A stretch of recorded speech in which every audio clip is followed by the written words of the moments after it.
Assalamualaikum warahmatullahi wabarakatuh. Halo semuanya, perkenalkan nama saya Salsa Nova Rahmawati dengan NIM 24108020052. Di sini saya akan menjelaskan mengenai peradaban Islam untuk memenuhi tugas ujian akhir semester saya pada matkul peradaban Islam. Nah, di sini saya akan menjelaskan pada materi ke-13 yaitu peradaban Islam pada masa dinasti Mughal. Yaitu langsung saja mengenai perdagangan Arab dan India. Di sini sebelum ajaran Islam datang, para pedagang Arab dan India telah lama berkongsi. Sedangkan kapal pertama yang mengangkut para penjelajah dan pedagang muslim sudah tiba di pantai India pada tahun 630. Nah, yang dijelaskan di sini berarti jauh sebelum ajaran Islam datang, hubungan dagang antara pedagang Arab dan India sebenarnya sudah terjalin lama. Para pedagang dari kedua wilayah ini saling berkongsi dalam aktivitas perdagangan melalui jalur laut Samudra Hindia. Rempah-rempah, kain, dan berbagai komoditas berharga diperdagangkan secara rutin sehingga tercipta hubungan ekonomi dan budaya yang erat. Ketika Islam mulai berkembang di Jazirah Arab, jaringan perdagangan ini menjadi jalur awal penyebaran ke Islam ke India. Pada sekitar tahun 630 Masehi, kapal-kapal yang membawa para penjelajah dan pedagang muslim tercatat telah tiba di pesisir India. Mereka tidak datang sebagai penakluk, melainkan sebagai pedagang yang berdagang sambil memperkenalkan ajaran Islam melalui sikap, etika, dan interaksi sosial. Melalui hubungan yang damai ini, Islam perlahan diterima oleh masyarakat pesisir India. Proses ini menjadi fondasi awal masuknya Islam ke wilayah India jauh sebelum berdirinya kerajaan-kerajaan Islam besar. Kelak, perkembangan awal inilah yang membuka jalan bagi lahirnya kekuasaan Islam yang kuat di India hingga mencapai puncaknya pada masa dinasti Mughal, yang menjadikan Islam tidak hanya sebagai agama, tetapi juga sebagai bagian penting dari peradaban dan pemerintahan di India. Selanjutnya yaitu ekspansi Islam. Ekspansi Islam ke wilayah India yang mayoritasnya penduduknya beragama Hindu mulai berlangsung pada masa dinasti Umayyah yang berpusat di Suriah. Pada periode ini, perluasan wilayah tidak hanya bertujuan politik, tetapi juga membuka jalur dakwah dan perdagangan. Salah satu tokoh penting dalam ekspansi ini adalah Muhammad Ibnu Qasim yang memimpin penaklukan wilayah Sind dan India bagian barat yang dikenal dengan Pakistan. Keberhasilannya menjadikan Islam mulai berakar di kawasan tersebut. Selain itu, ekspansi juga dipimpin oleh Qutaibah Ibnu Muslim yang berhasil memperluas pengaruh Islam hingga wilayah Asia Tengah seperti Bukhara, Samarkand, dan Kandahar. Wilayah-wilayah ini menjadi pintu penting bagi penyebaran Islam menuju India. Setelah masa Umayyah, ekspansi Islam ke India dilanjutkan oleh dinasti Ghaznawiyah yang berpusat di Afghanistan. Dinasti ini mencapai puncak kejayaannya pada masa pemerintahan Sultan Mahmud al-Ghaznawi. Pada penghujung abad ke-9 hingga awal abad ke-11, Sultan Mahmud memimpin serangkaian penaklukan besar ke wilayah India. Melalui ekspedisi militernya, Sultan Mahmud al-Ghaznawi berhasil menguasai hampir seluruh wilayah India bagian utara. Kekuasaan dinasti Ghaznawiyah di India bertahan hingga tahun 1186 Masehi. Keberhasilan ini memperkuat posisi Islam di India dan menjadi landasan penting bagi berdirinya kerajaan-kerajaan Islam berikutnya, hingga akhirnya mencapai puncaknya pada masa dinasti Mughal. Selanjutnya ada Kesultanan Delhi. Dinasti Guri adalah pengaruh politik ketiga dalam sejarah kerajaan Islam di India. Akhir dinasti Guri menandai mulainya kekaisaran Islam di India, ditandai dengan berdirinya Kesultanan Delhi oleh Qutbuddin Aibak pada tahun 1206 sampai 1211. Ada 5 dinasti Islam yang berkuasa silih berganti di era Kesultanan Delhi, yaitu yang pertama dinasti Aibak pada tahun 1206 sampai 1290. Yang kedua ada dinasti Khilji pada tahun 1290 sampai 1321. Yang ketiga dinasti Tagluk, yaitu pada masa 1321 sampai 1388. Yang keempat dinasti Said pada tahun 1388 sampai 1450. Dan yang terakhir dinasti Lodi, yaitu pada tahun 1450 sampai 1526. Selanjutnya, awal dinasti Mughal.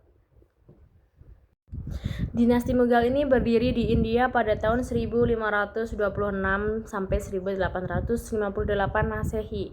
Kemunculannya terjadi sekitar seperempat abad setelah berdirinya dinasti Safawiyah pada tahun 1501 Masehi di Iran. Sementara dinasti Turki Utsmani telah lebih dahulu berdiri hampir 2 abad sebelumnya, 1300 Masehi. Ketiga dinasti ini kemudian dikenal sebagai kekuatan besar dunia Islam pada masa modern awal. Nah, dinasti Mughal ini di India ini didirikan oleh Zahiruddin Babur, seorang penguasa dari wilayah Fergana di Asia Tengah. Babur merupakan keturunan langsung Timur Leng yang membuatnya memiliki legitimasi kuat sebagai pemimpin dan penakluk. Ayah Babur bernama Umar Mirza, penguasa Fergana. Ketika ayahnya wafat, Babur mewarisi wilayah tersebut pada usia yang sangat muda, sekitar 11 tahun. Meski masih belia, Babur telah menunjukkan jiwa kepemimpinan dan ambisi yang besar. Salah satu ambisi Babur adalah menaklukkan Samarkand, sebuah kota penting dan bergengsi di Asia Tengah yang saat itu menjadi pusat politik, perdagangan, dan kebudayaan. Kota ini memiliki nilai simbolis yang tinggi bagi Babur karena berkaitan dengan kejayaan leluhurnya. Perjalanan panjang Babur dari Asia Tengah hingga akhirnya menaklukkan India dan menjadikan Delhi sebagai ibu kota menandai lahirnya dinasti Mughal. Dari sinilah kemudian tumbuh sebuah kekaisaran besar yang memberi warna kuat bagi sejarah dan peradaban India selama lebih dari 3 abad. Selanjutnya ada penaklukan Delhi. Nah, setelah mendapat bantuan dari Sultan Daulah Safawiyah Ismail I, Babur akhirnya berhasil menaklukkan Samarkand pada tahun 1494 Masehi. Pada tahun 1504 Masehi, ia pun dapat berhasil menduduki Kabul, ibu kota Afghanistan.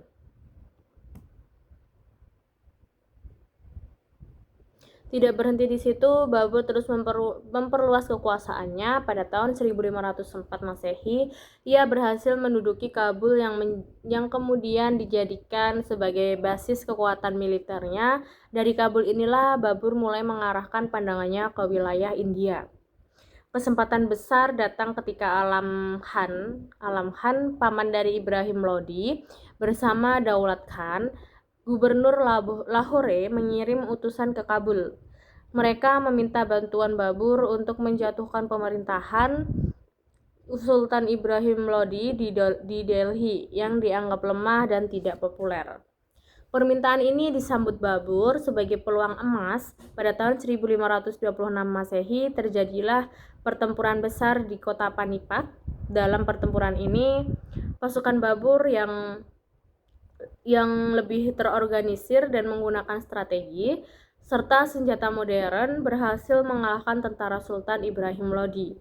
Kekalahan Ibrahim Lodi dalam pertempuran Panipat menandai berakhirnya Kesultanan Delhi dan sekaligus menjadi awal berdirinya dinasti Mughal di India. Sejak kemenangan inilah Babur tampil sebagai penguasa baru, membuka lembaran sejarah baru bagi India di bawah kekuasaan Mughal. Selanjutnya ada Sultan Humayun pada tahun 1530 sampai 1539 Masehi.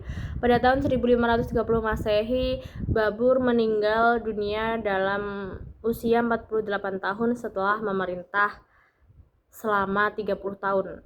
Nah, Sultan Humayun ini menggantikan ayahnya menjadi Sultan kedua Daulah Mughal di India. Ia tidak sehebat ayahnya, makanya dalam pelaksanaan pemerintahannya selama 9 tahun tersebut, ia terus-menerus banyak menghadapi tantangan. Negara tidak pernah aman, waktunya habis berperang melawan musuh-musuhnya sehingga tidak ada kesempatan baginya untuk memajukan pemerintahannya.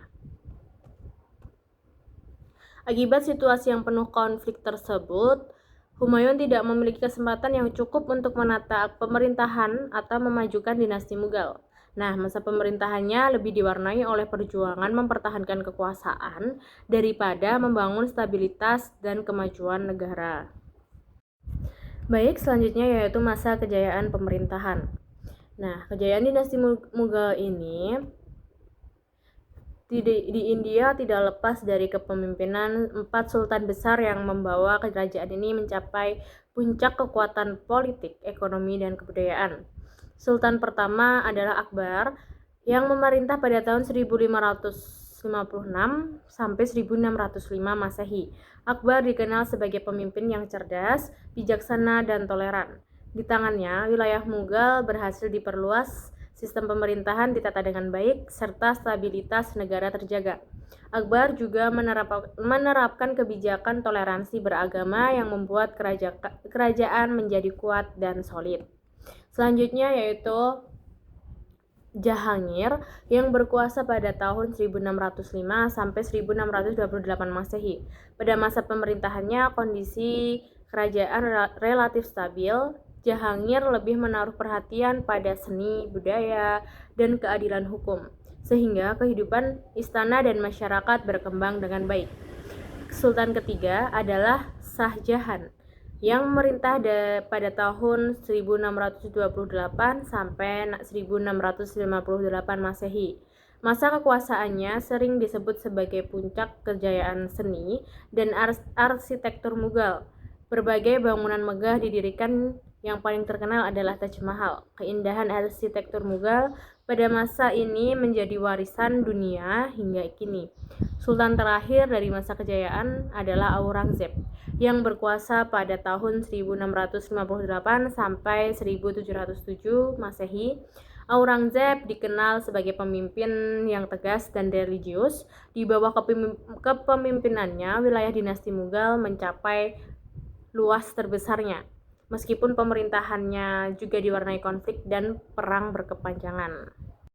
Selanjutnya yaitu kemajuan seni dan budaya pada masa dinasti Mughal. Kemajuan pesat di bidang ekonomi pada masa dinasti Mughal ini membawa dampak positif bagi perkembangan seni dan budaya. Kondisi ekonomi yang stabil membuat kerajaan mampu memberi dukungan penuh kepada para seniman, sastrawan, dan sejarawan, terutama yang berada di lingkungan istana. Salah satu bidang seni yang paling menonjol adalah sastra. Karya-karya sastra berkembang pesat melalui gubahan para penyair istana, baik yang menggunakan bahasa Persia sebagai bahasa resmi kerajaan maupun bahasa India yang dekat dengan masyarakat lokal. Sastra tidak hanya berfungsi sebagai hiburan, tetapi juga sebagai media pendidikan moral dan spiritual. Di antara penyair India yang terkenal adalah Muhammad Ghazali, seorang sastrawan sufi yang menghasilkan karya besar yang berjudul Patmayat. Karya ini berisi ajaran tentang kebajikan jiwa manusia, cinta, kesetiaan, dan nilai-nilai spiritual, sehingga sangat berpengaruh dalam perkembangan sastra dan budaya saat itu. Selain sastra, penulisan sejarah juga mengalami kemajuan. Muncul seorang sejarawan ternama bernama Abu al-Fadl dengan karyanya Ain-i Akbari. Kitab ini berisi catatan sistematis mengenai pemerintahan, struktur negara, dan sejarah dinasti Mughal berdasarkan para pemimpinnya. Karya tersebut menjadi sumber penting bagi penulisan sejarah Mughal hingga saat ini.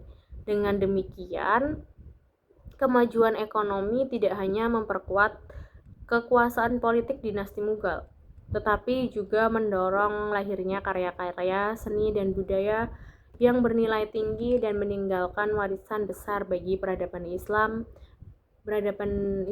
dan peradaban India. Selanjutnya yaitu kemunduran dinasti Mughal pasca Aurangzeb. Setelah wafatnya Aurangzeb ini pada tahun 1707 Masehi, dinasti Mughal mulai memasuki masa kemunduran. Kekuasaan pemerintahan selanjutnya dipegang oleh sultan-sultan yang lemah, baik dari segi kepemimpinan maupun kemampuan mengelola negara. Akibatnya, stabilitas politik terganggu dan kekuasaan pusat semakin melemah. Nah, di saat yang sama, pada pertengahan abad ke-18, Inggris mulai memperkuat pengaruhnya di India melalui aktivitas dagang yang awalnya dijalankan oleh British East India Company. Inggris perlahan berubah dari sekadar pedagang menjadi penguasa wilayah.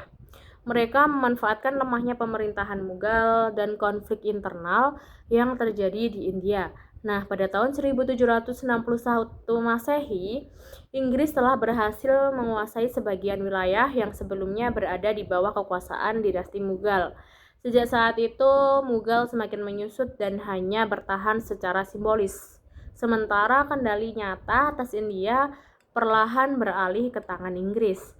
Nah, periode ini menandai awal berakhirnya dominasi dinasti Mughal dan menjadi pintu masuk bagi penjajahan Inggris di India.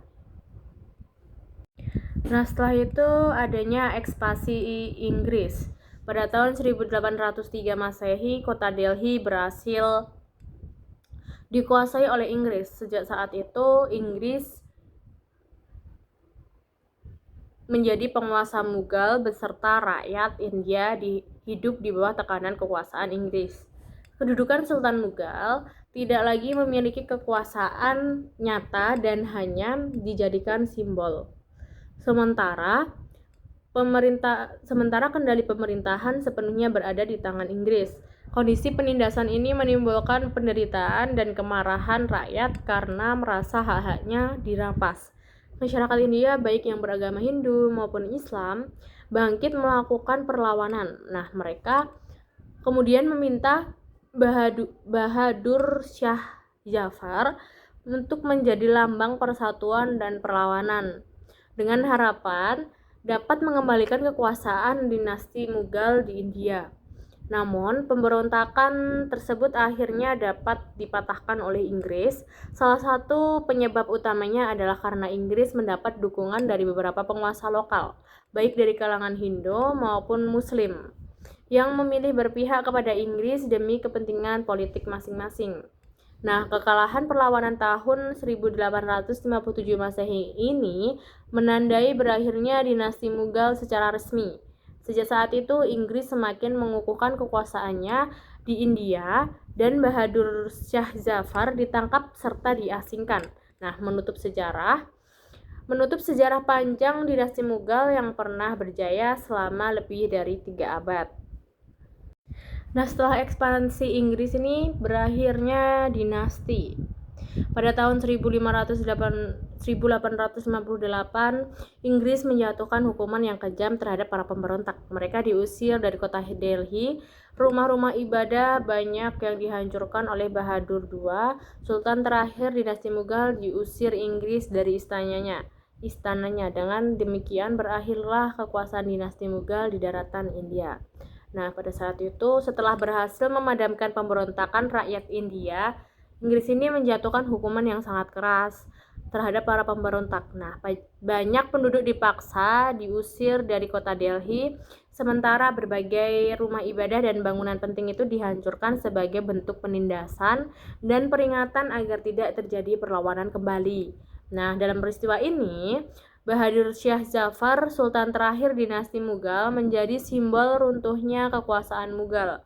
Ia ditangkap, diusir dari istananya, dan kemudian diasingkan oleh Inggris, sehingga tidak lagi memiliki kekuasaan maupun pengaruh politik. Tindakan Inggris tersebut secara resmi mengakhiri kekuasaan dinasti Mughal di daratan India. Nah, dengan berakhirnya pemerintahan Mughal, Inggris sepenuhnya menguasai India dan memulai era penjajahan langsung yang menghapus jejak kekuasaan kekaisaran Islam yang pernah berjaya selama lebih dari 3 abad. Nah, peristiwa 1858 Masehi ini menjadi penutup tragis dari sejarah panjang dinasti Mughal dalam perjalanan peradaban India.